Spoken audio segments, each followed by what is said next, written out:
Yeah, I got this Garden World laser. It's one of those ones that fires red, blue and green. There's a red and green version, this is the red and blue version, and it fires these lovely dots. And you put it up in trees, it looks like there's lights crawling along the trees. People stand there and think, how the hell did they get all those lights up there? And of course it's just the lasers turning slowly, just reflecting off the twigs. We've got silver birch in our garden, so the trunks are white. So it does reflect quite well. But anyway, so I bought one 2 years ago. And what happened was, I noticed it was getting dimmer and dimmer, and then it wasn't really working very well at all. But I left it up there for Christmas, and then I sent it back to the supplier. It was about 100 quid, I think, or even more. It's quite expensive, 1 milliwatt, look. And so they sent one back, says, yeah, it's faulty, we'll replace it. So they sent one back in the box, and I got the remote and the unit back from them. It didn't look like a 100% new unit, but when I came to use it, last year, the remote control didn't work. So there's, I don't know if you can see that. Can you see that? Can you see that flashing? The infrared is actually registering. Can you see that? Can you see that? You sure can. There we are, coming down. There you can see. You can't see that, but that's on the edge of the sensor response. And I think the sensor has got an infrared mode as well, a night mode on the camera. And you're just seeing the edge of the bandpass of the IR filter that's on the video camera. But yeah, you can see that's working, isn't it? It's flashing away, pumping out some IR. You're seeing it's orange because that's what the camera registers it as, but really it's IR. I can't see anything there. Alright, so they ain't working basically. Strange. Anyway, so take it apart. So there she is, you can see year equals 2017, 4x3 watt RGB. This has got a red floodlight mode as well as the lasers. It also will flood, red flood. I don't know why, but it's only red. Big red glow, which you can turn off, on and off. And yeah, beam angles 25 degrees, 12 watts. So I'm going to take this apart. I actually had to put it an oil filter clamp on here to undo this because it was a little bit too tight to do it by hand, but once unscrewed, I haven't had this apart genuinely yet, we can take it apart and see what's inside. So I've got a glass and a silicone seal, just a screw ring. I'll put it over there. Just back off slightly, back off. Now will this come out? Oh, I see, so it's held in to there. Can you see those Phillips screws just in there? Can you see those? Should we just whip those out and see what happens? See what happens. Yeah, so will this fit? You know, it won't fit either. It's a weird old setup this, you know. I don't know what they've done. They've chosen some weird old screws. They're not Torx or anything, they are definitely the old Phillips ones. I know what I'm going to use. So yeah, so if one of these doesn't fit, I don't know what I'm going to do. Got the old Parkside from $6.99 I think from Lidl. Look at that, shiny, quite a good steel as well actually. I haven't managed to bugger one up yet, which is a good sign. Not that I've really tried that hard, but I don't normally have to try to bugger things up. I usually bugger them up quite happily. That's not true, of course.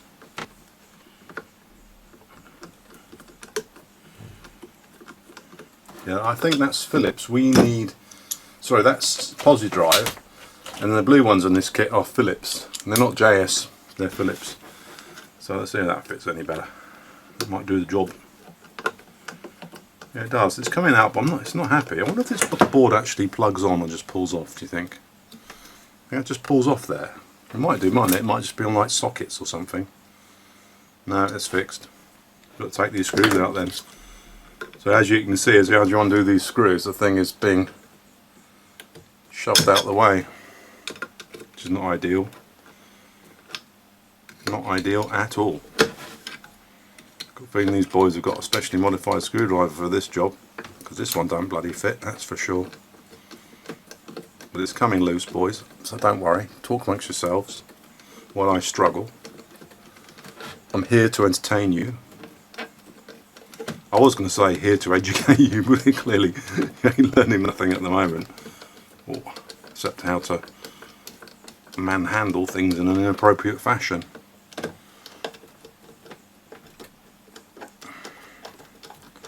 It's one of those things as well where there isn't a proper thread. It's one of those thread cutting screws, so she's tight all the way out, I'm afraid. Can I see anything down in that hole? Can you see anything down there that might be constituted as a screw? Of course, the alternative is you might pull this fascia off and reveal some screws. That might be the alternative, mightn't it? Do you think it might be that?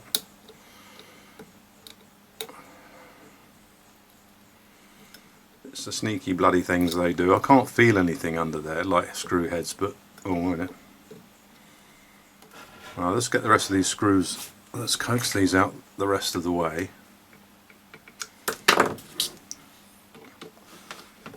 Brute force on this bugger. I might have to pause in a minute and come back to you.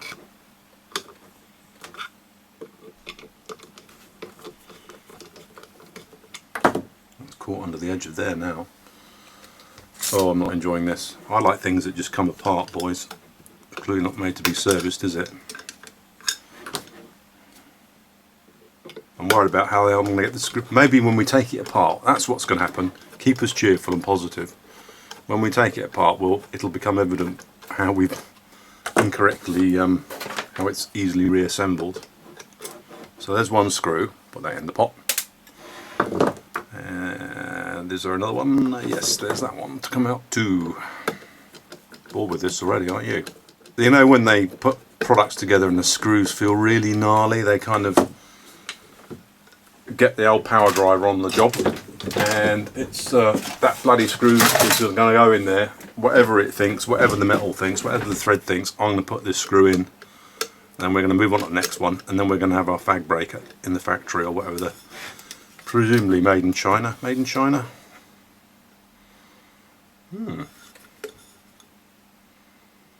Doesn't say. I expect it is.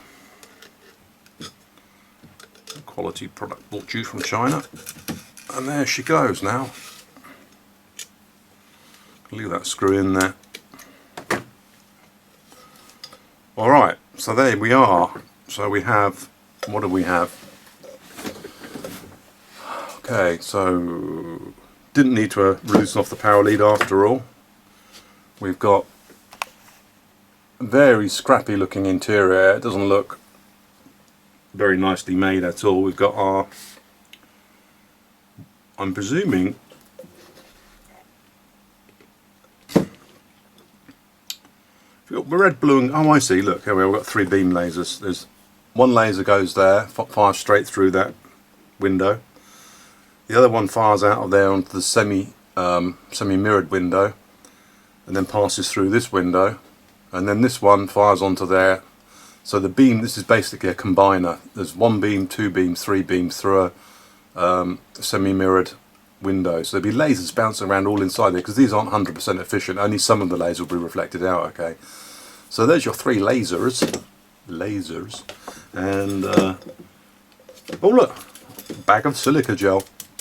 Just long enough to last to keep it going until the warranty runs out, don't you think? Yeah, I think so too.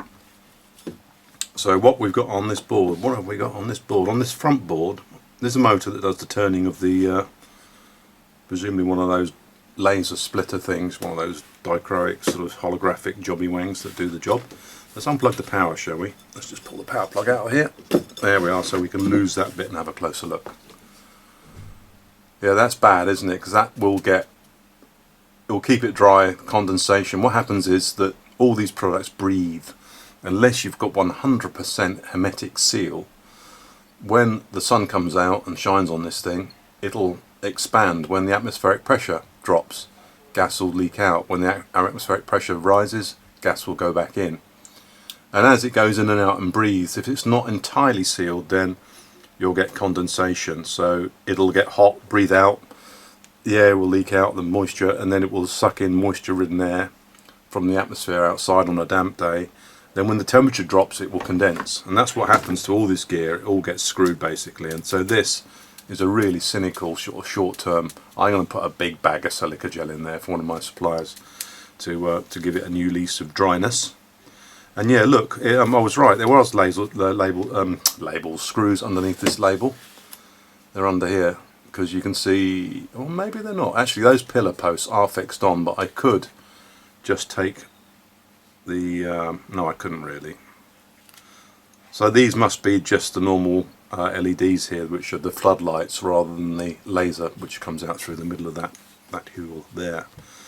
So where is the IR? What have we got?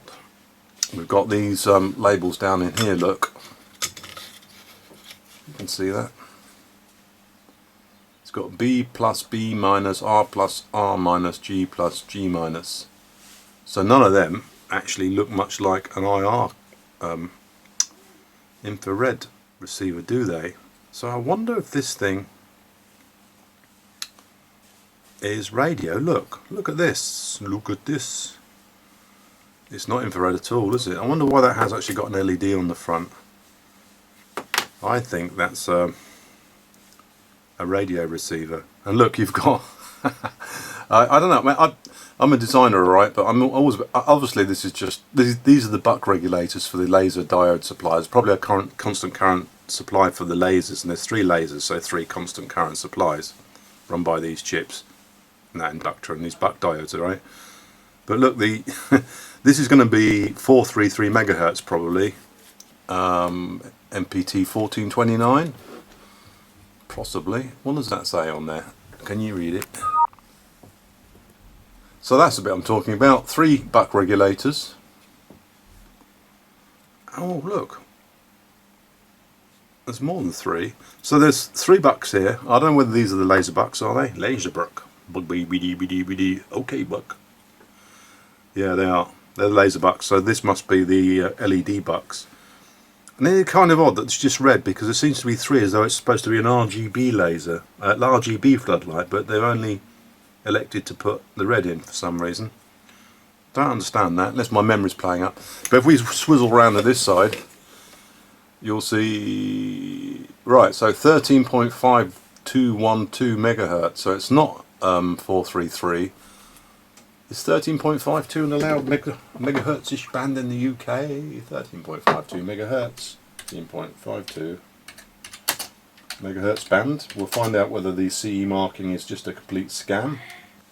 Yeah, so 13.52 is very close to RFID. I've just done an RFID antenna on my Bluetooth product. You saw that? That's close, isn't it? PDA's compact flash. I'm going to check this out to see whether this is a legal band, but unless there's a PLL in here on that chip, I can look up the spec of that chip. But you can see the crystal's just been pumped onto there. It looks like it's been kind of clobbered, doesn't it? A bit. As though it's clobbered down onto the board, but they have put a little, oh no, there's no tracking or anything under there. But what I'm going to do is just going to bend that up slightly.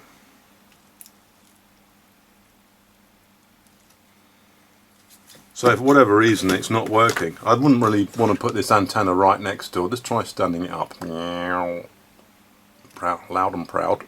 Up you come. Of course you'd normally tune this by making it longer or shorter, but it's probably so far off out of tune that it's just working on the fringes of this response, I suppose.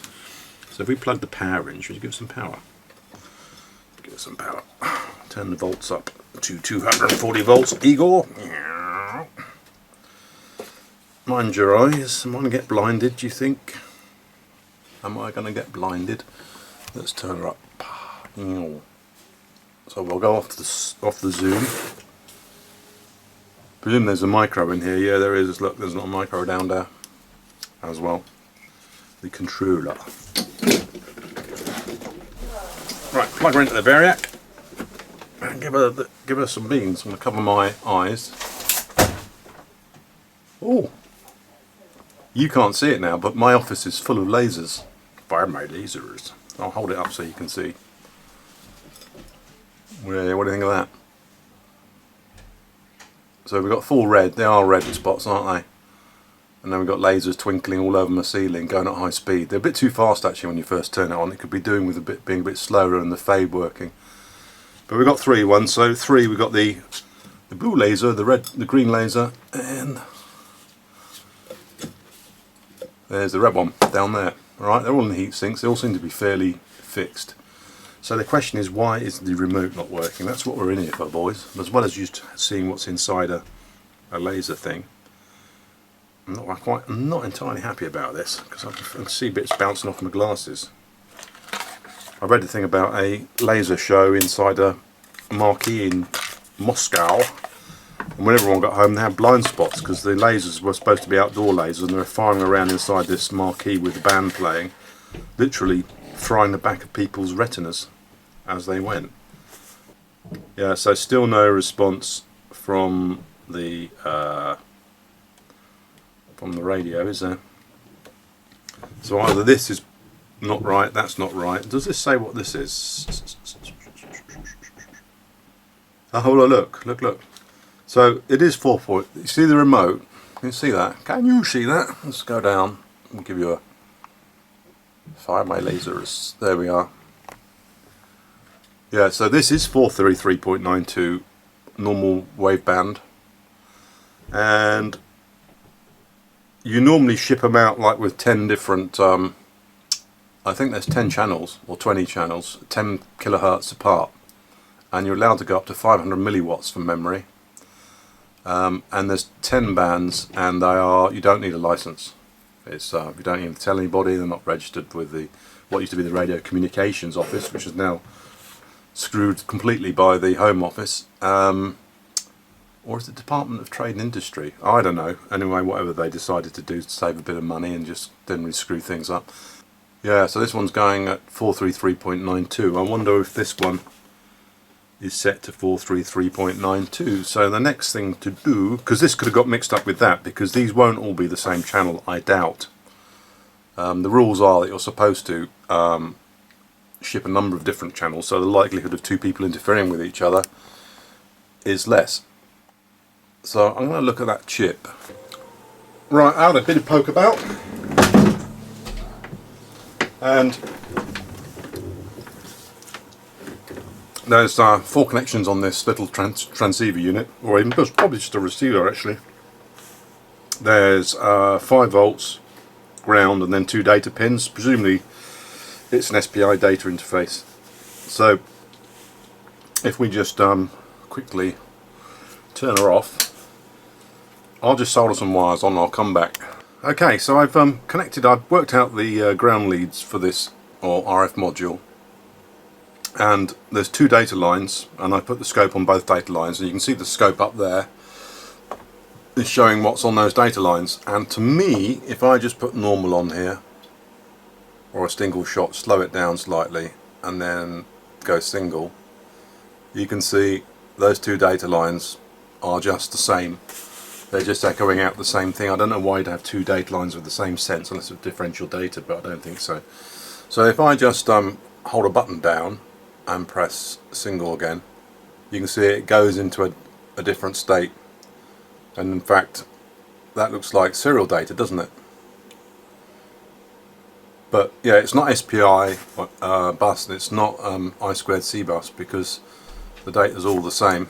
So I go single again, you can see, so it must be serial. So if we go to the math mode here and go decode 1, and we go RS232, and it doesn't know it. Okay, so we single shot it again. You can see there's a bunch of garbage there, and let's speed this up slightly, but you can't see any real data coming through on that. Is it still responding? Yeah, it's still responding to the control, so there's data there. So RS232 baud rate, there you go. Let's make the baud rate 9600, shall we? Oh, I always overshoot, I don't know why I do that.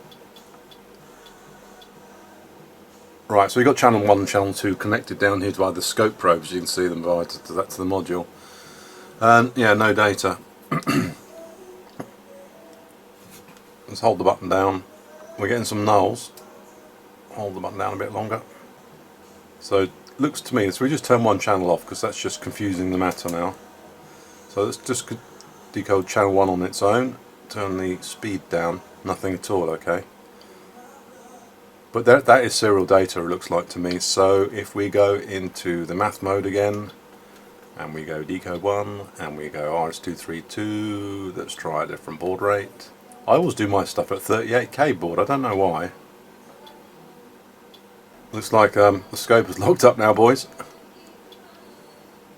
Channel 1, channel 2, channel 3, so we're decoding channel 1. RS232 decoder off. Baud rate now. Will it let me change the baud rate? Let's go and, 8 bits, 1 stop bit. Polarity. So let's just try changing the polarity then, see if that works. Press the button. Run stop. And we go back.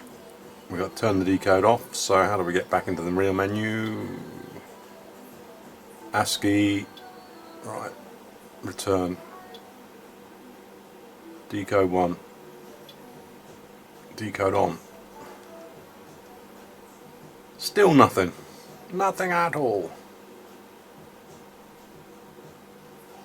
Alright, let's try it from baud rate. Why won't it let me change the baud rate?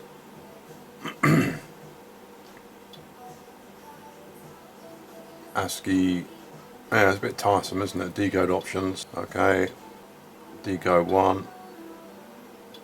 For some reason, it's not letting me change the baud rate any longer. So let's go operation A plus B, we don't want to do that, we want to do decode, decode 1, decode off, baud rate. So a little symbol appeared there, look, and a back symbol. So that one's the back button. So I can set it here, but I don't really want to do that, I just want to cycle through. No, it's not allowing me to change the baud rate anymore. I don't know why that is. I think that's a bug. I mean, these Regal scopes are renowned for being buggy, but you can see there is data there now. You can see it's responding when I press the button. I was hoping to see what the data is, but I guess it's irrelevant because clearly it works. Now, if I go LED on off, not doing anything again, it's very flaky. So it's doing stuff now. I don't know, what do you think? I suppose the thing to do is to either there's a bad connection, there's bad power and it's just warmed up. Yeah, that's working still. So if I disconnect these scope probes, what I have done, I suppose, is I have soldered on here, which could have disturbed a droid on the board, perhaps, do you think? I hate fixing things when I don't know what I've done to fix it. It just, as far as I can see, it spontaneously started working after I soldered those connections. So let's disconnect it a bit, turn that off, remove these wires, take these wires off, power's off now.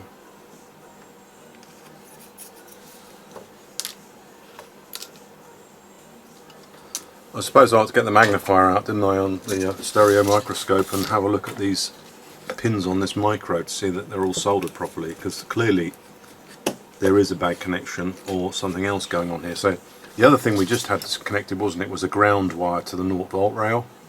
So that's the other thing we just had. So let's just try it now and see if it still works or not. So it's come back in the state that it was on when it switched off. I think you can see the laser dots a bit better on there. Do you think you can? No. Okay, so let's turn the lasers on. And that's working again now. I don't know. It is definitely working now. The trouble is when you don't find out what's wrong with something, you put it back together, it'll go wrong again and you don't know why. That was very strange. Must be a bad connection. Let's put that back over there somewhere. Interesting, isn't it? You've got an antenna inside a metal can, which isn't always the best place for an antenna, but I'm guessing enough oomph goes through the front of the unit to make it work.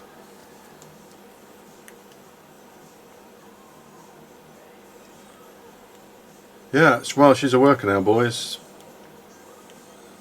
I ought to let it cool down again to make sure, but all I've done, literally, if only all these repairs, you might find that interesting anyway, all I've done is soldered the 3 wires on there so I could start checking. What I suspected was that I'd got the wrong remote. So the next thing I was going to do was peel this off here and get in the insides of this one and see whether the crystal matches that crystal, because if they're a pair and they're crystal set rather than option set, sometimes on these little transponder boards you'll see a series of links to set the channel. Well, I can't see a series of links to set the channel, so it all seems to be the same channel. So either there's a software ident which identifies which one's which to the actual processor, or there's a matched crystal which is then synthesized up to a certain channel.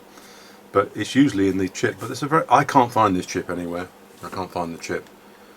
But now it's working, he says. Now it stopped working again after I touched it. Now it's working again. Now it's not working. I think what I'm going to do is just to add some decoupling across this power supply. I think there isn't very much capacitance dotted around this thing, and there's a bit of noise on there, so I'm going to put a cap across there to give it some decoupling, and then retry it, and then stick it back out in the garden, and see whether she actually is working for us or not.